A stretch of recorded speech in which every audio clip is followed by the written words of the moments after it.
Começamos hoje pela TV Novo Tempo mais um programa Evidências numa série toda especial sobre o livro de Daniel, um importante documento do Antigo Testamento. Nesse programa você será o meu convidado especial para esta aventura pelas páginas da Bíblia Sagrada e pelos registros históricos e arqueológicos a fim de descortinarmos o mistério do mundo e o destino da humanidade. Portanto, não saia daí, porque o seu programa Evidências está só começando.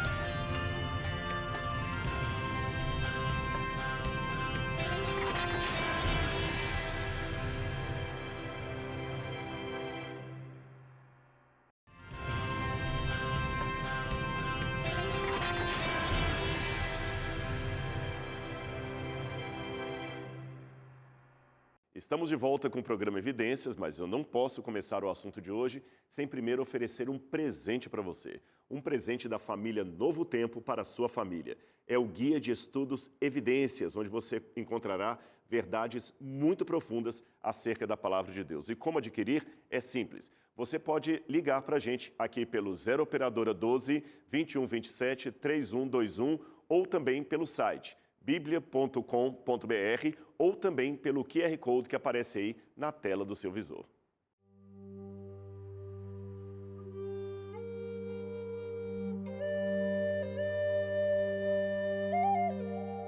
O livro de Daniel, de maneira fascinante, apresenta um registro bem específico da vida do profeta Daniel e seus amigos na corte do rei da Babilônia e da Medopérsia.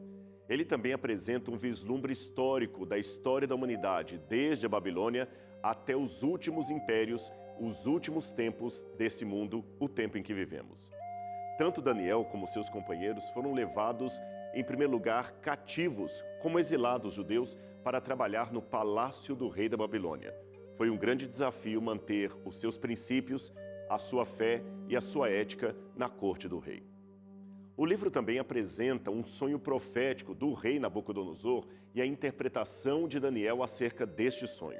Além disso, inclui outras visões sobre o futuro da humanidade, visões, por exemplo, o que aconteceria com o povo judeu, o destino do planeta Terra, enfim, a cronologia dos tempos até o fim do mundo.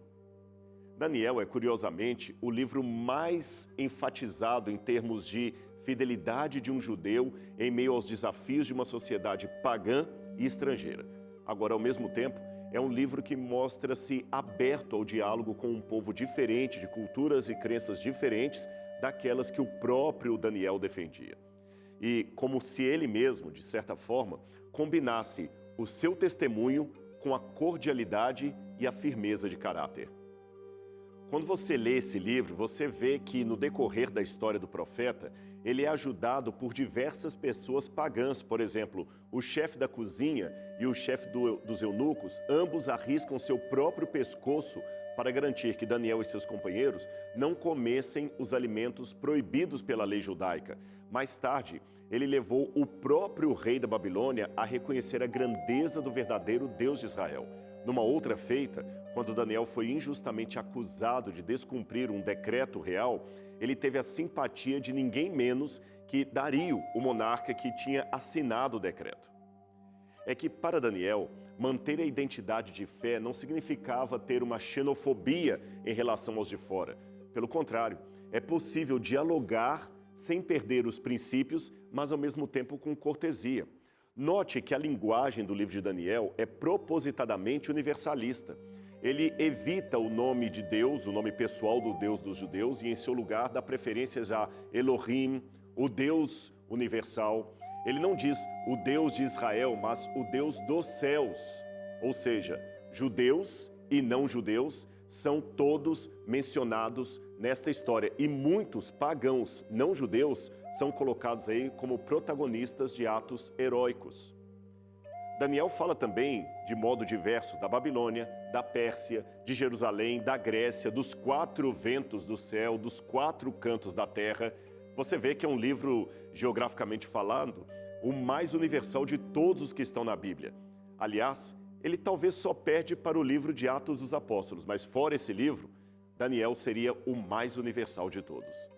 Ele mostra que o povo de Deus é composto de dois grupos: o povo visível da profecia, também chamado de santos ou eleitos, e um segundo grupo, maior, invisível, formado por pessoas sinceras de todas as etnias, credos e culturas, que por qualquer razão ainda não fazem parte do povo da profecia. Este é o caso dos vários amigos que Daniel fez enquanto estava ali na corte do rei da Babilônia, e também é o caso daqueles que Jesus faria referência a eles no futuro, quando o próprio Jesus disse o seguinte: ainda tenho outras ovelhas que não são desse aprisco, as quais devo da mesma maneira trazer. Elas ouvirão a minha voz, e haverá um só rebanho e um só pastor. João 10, 16. Percebeu? Embora o livro de Daniel tenha sido escrito durante o exílio da Babilônia e logo depois, quando eles estavam sob o domínio da Medo-Pérsia, o seu propósito não era necessariamente apresentar uma história exclusiva do exílio judeu, não. O livro enfoca experiências específicas do profeta e seus amigos, bem como profecias para o povo de Deus que viveria muito tempo depois disto. Veja a orientação que ele recebeu em uma de suas visões que ele teve. Eu vou ler para você. Mas guarde a visão em segredo, porque se refere a dias ainda bem distantes. Daniel, capítulo 8, verso 26. Percebeu? De um modo geral, o livro de Daniel pode ser dividido, eu poderia dizer assim, em duas partes. Os 6 primeiros capítulos são considerados os mais históricos, pois contam histórias da vida do profeta e seus companheiros em ordem cronológica. Eles contêm relatos escritos na terceira pessoa sobre as experiências de Daniel, e como eu falei de seus amigos, sobre os reis Nabucodonosor II, Belsazar, Dario I e Ciro II. Já a segunda metade do livro, escrita principalmente na primeira pessoa, contém relatos das 3 visões de Daniel e um sonho. São, na verdade, os últimos 6 capítulos do livro, o capítulo 7 até o capítulo 12, considerados, portanto, a seção profética de Daniel. Eles declaram, então, principalmente aquelas visões que foram dadas ao profeta em vários momentos de sua vida durante o seu cativeiro na Babilônia e depois na Pérsia. Agora, uma curiosidade que nem todos sabem, mas que eu vou contar para você, é exatamente esta. Você sabia que Sir Isaac Newton, uma das mais brilhantes mentes científicas de todos os tempos, aceitou os livros de Daniel e Apocalipse como revelações diretamente vindas de Deus? Ele, inclusive, escreveu este livro, Observações sobre as Profecias de Daniel e Apocalipse de São João, publicada póstumamente em 1733 por Benjamin Smith, que era seu parente. As densas páginas desse livro de Newton, versando sobre a Bíblia e a história dos primórdios do cristianismo e também das profecias, surpreendem, por um lado, pelo empenho do autor em estabelecer uma linguagem objetiva para a catalogação das visões proféticas e para também os detalhes minuciosos da relação entre as profecias e os fatos históricos que se seguiram numa tentativa de colaboração interpretativa. É claro que as análises de Newton coincidem apenas em parte com aquelas que os modernos estudiosos da Bíblia consideram ser uma interpretação mais provável do texto bíblico. E mesmo que não tenham um endosso geral de todos os teólogos, aquelas conclusões de Newton seriam muito interessantes. Por quê? Porque elas podem nos dar um argumento de que alguém com uma mente científica tão brilhante também aceitava a Bíblia como um livro inspirado e de profecias reais. Não é uma questão de argumentar por autoridade. É apenas uma forma de dar um testemunho para você de que, na ciência, também há espaço para alguém que é crente e tem uma fé fervorosa em Deus. E deixe-me dizer que estas considerações escritas por Newton não devem ser lidas como sinal de que o cientista tinha um lado retrógrado ou obscurantista. Pelo contrário, a fé religiosa de Newton era tão profunda, intelectualmente falando, quanto o seu interesse por assuntos científicos e suas descobertas. Pelo menos é o que afirma o professor José Luiz Goldfarb, historiador da ciência e professor de pós-graduação da Pontifícia Universidade Católica de São Paulo. A gente tem que inverter a relação. Não é apesar de suas crenças religiosas e místicas que o Newton consegue dar o pulo do gato nos trabalhos sobre gravidade. É justamente devido a elas. Os próprios estudos bíblicos de Newton já denotam uma sensibilidade mais crítica e moderna, uma tentativa de estudar as profecias de forma quase matemática, usando cronologias detalhadas.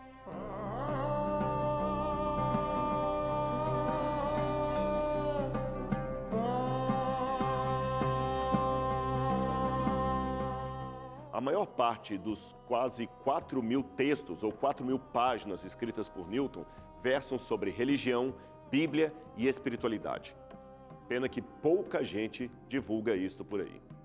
Com a morte dele, a Universidade de Cambridge e a Royal Society, principal sociedade científica do Reino Unido, da qual ele fazia parte, detinham o direito de preservação de seus manuscritos e tinham um modelo para o que deveria ser ou não um trabalho científico.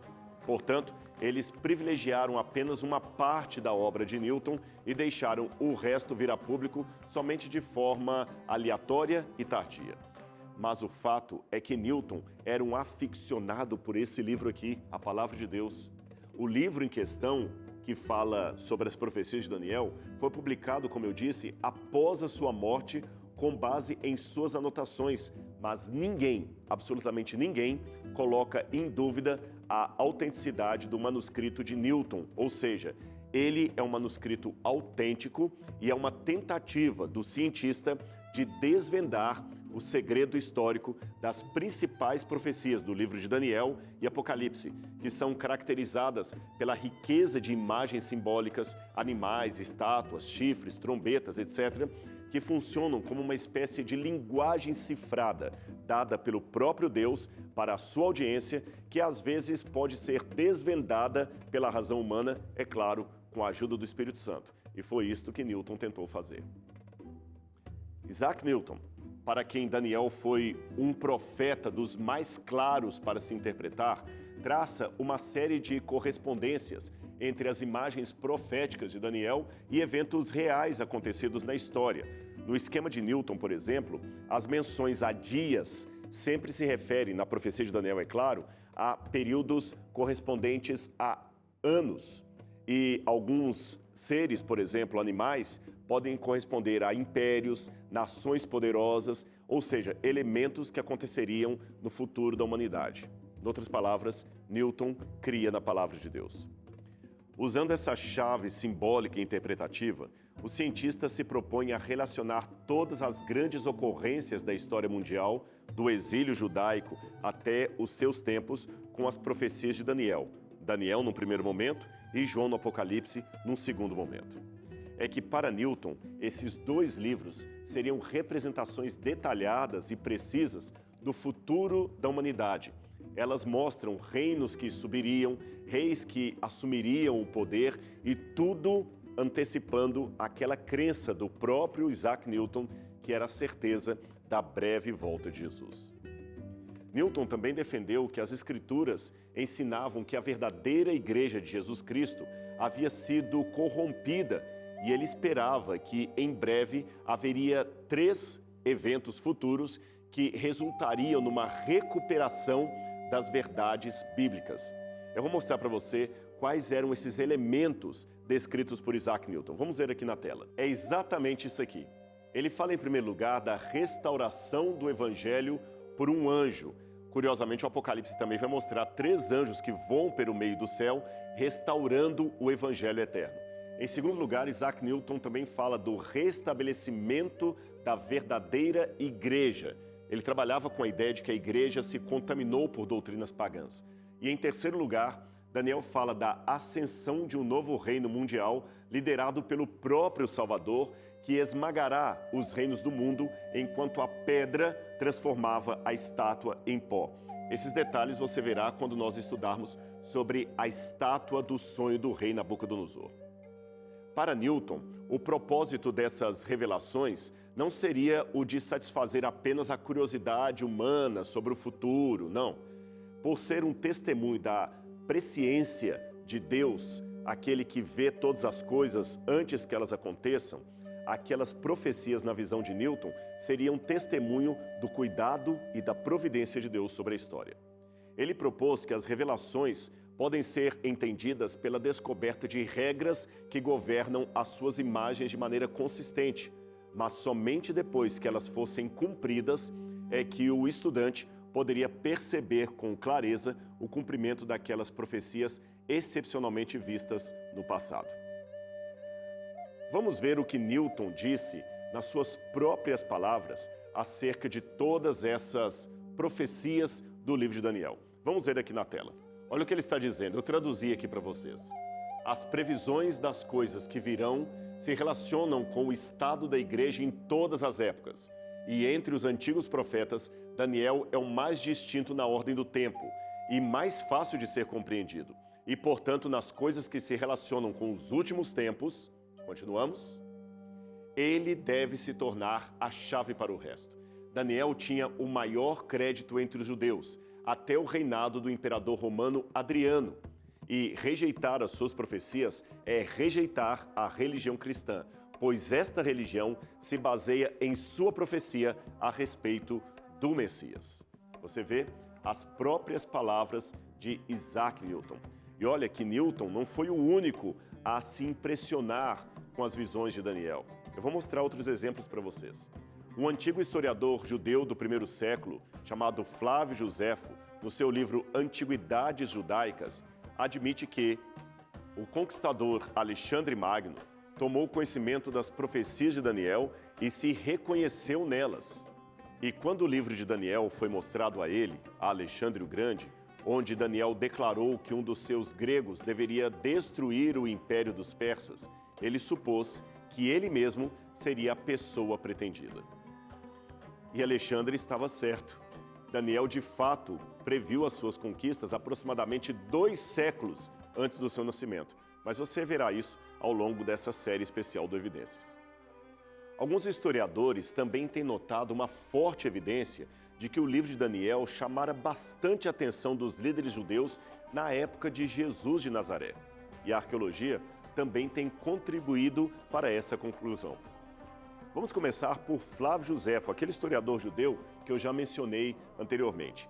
Ele afirma que em seu tempo, e Flávio Josefo viveu no primeiro século de nossa época, ele diz que em seu tempo ocorreu um crescimento enorme de indivíduos que se diziam libertadores do povo de Israel. Alguns entendem que poderiam ser até pretensos messias. Isto eles faziam porque muitos haviam compreendido naquela época que os tempos proféticos de Daniel haviam chegado ao seu ápice e, portanto, esta era a época da chegada do dominador messiânico do mundo. Esse texto de Josefo não cita explicitamente as profecias de Daniel, mas muitos acreditam que é a este profeta que ele faz referência quando ele escreveu esse texto. Sabe por quê? Eu vou dizer para você como é que está o texto de Flávio Josefo e você vai poder acompanhar comigo aqui no telão. Preste atenção no que ele escreveu. Vamos ver aqui. Mas o que mais incitou os judeus à guerra, exatamente a guerra de 66 a 70 depois de Cristo, foi uma ambígua profecia. Muitos pensam que aqui ele está se referindo a Daniel, uma ambígua profecia encontrada também nas Sagradas Escrituras, segundo a qual, naquele tempo, alguém proveniente de seu povo tornar-se-ia o dominador do mundo. Muitos pensam que aqui Flávio Josefo está falando do livro de Daniel, que era conhecido até pelos pagãos.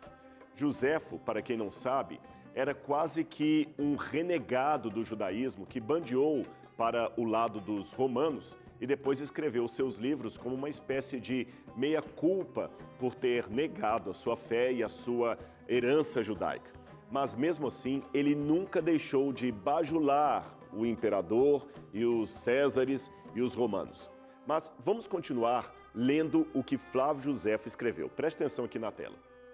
Esta profecia ambígua, novamente ele deveria estar falando de Daniel, fora entendida pelos judeus como se aludisse a um compatriota, e muitos se enganaram em sua interpretação, quando na verdade a profecia se referia ao domínio de Vespasiano, aclamado imperador da Judéia. Como eu falei aqui, Flávio Josefo faz uma questão política com os romanos, mas ele nos dá um testemunho valioso. Flávio Josefo, talvez propositadamente, evita neste trecho, neste texto, as palavras Messias. E a fonte de tal profecia ambígua também não é revelada, mas tudo indica, como eu falei, que ele estaria se referindo aos oráculos proféticos do livro de Daniel, que apontavam de maneira cronológica a época em que o Messias de Israel deveria chegar. E muitos em seu tempo acreditavam que o Messias deveria chegar naquela época, ou seja, no tempo em que Flávio Josefo, Jesus de Nazaré e outros apóstolos viveram ali no primeiro século. Esta seria a época da vinda do Messias. Considerando o que Josefo falou, isto atribui o cumprimento da profecia de Daniel a Vespasiano na versão de Josefo, porque Vespasiano veio à terra dos judeus e então ele seria aquele mencionado na profecia como o dominador do mundo e também apontava para a época em que isto aconteceria. Ora, eu posso dar uma outra interpretação, uma vez que os judeus e o próprio Flávio Josefo não aceitaram Jesus como sendo o cumpridor desses oráculos proféticos, eles tinham evidentemente que arranjar um outro candidato para aquele episódio envolvendo Vespasiano, Judá e as profecias de Daniel, porque pela cronologia profética, aquele era o tempo para a chegada do dominador. E quem seria esse dominador? Se não foi Jesus, tem que ser Vespasiano. E quando Josefo viu Vespasiano pela primeira vez, Vespasiano era apenas um comandante a serviço de Nero que viera para sufocar as rebeliões judaicas da Galileia. Nesse encontro, Josefo, que era um dos insurgentes, talvez para livrar-se da própria morte, saudou Vespasiano como imperador, dizendo que ele seria o futuro rei de Roma. A estratégia acabou dando certo. O Vespasiano gostou da frase de Josefo, do cumprimento dele, e Josefo apenas não foi poupado, mas também caiu nas graças de Vespasiano enquanto general e se tornou um dos seus prestigiados líderes, que depois que Vespasiano se tornou imperador, ganhou ainda mais fama e poder dentro das milícias romanas. Aliás, Vespasiano saiu da Judéia indo direto para Alexandria e depois para Roma, a fim de assumir o cargo mais importante do mundo daquela época, tornar-se-ia o imperador de Roma. Então, aquele cumprimento de Josefo acabou sendo uma boa estratégia política. E aí depois veio a interpretação. Vespasiano era o dominador do mundo predito por Daniel. Foi uma pena, porque nesta interpretação o autor judeu trocou o que seria um adventus Messiae, isto é, uma vinda do Messias, por um adventus Caesaris, isto é, a chegada de César. Triste, muito triste. E olha que Josefo não foi o único a citar este oráculo, provavelmente extraído de Daniel, porque nós temos pelo menos dois autores romanos, Tácito e Suetônio, que igualmente fazem referência a uma certa profecia que estava escrita com relação ao destino do mundo, que da Judéia viriam os dominadores do mundo. Eles citam dominadores no plural, e o próprio Josefo, em determinado momento de sua obra, aplica a profecia a Vespasiano e a seu filho Tito, que completou a obra de reconquistar a Judéia, destruindo o templo e a cidade de Jerusalém.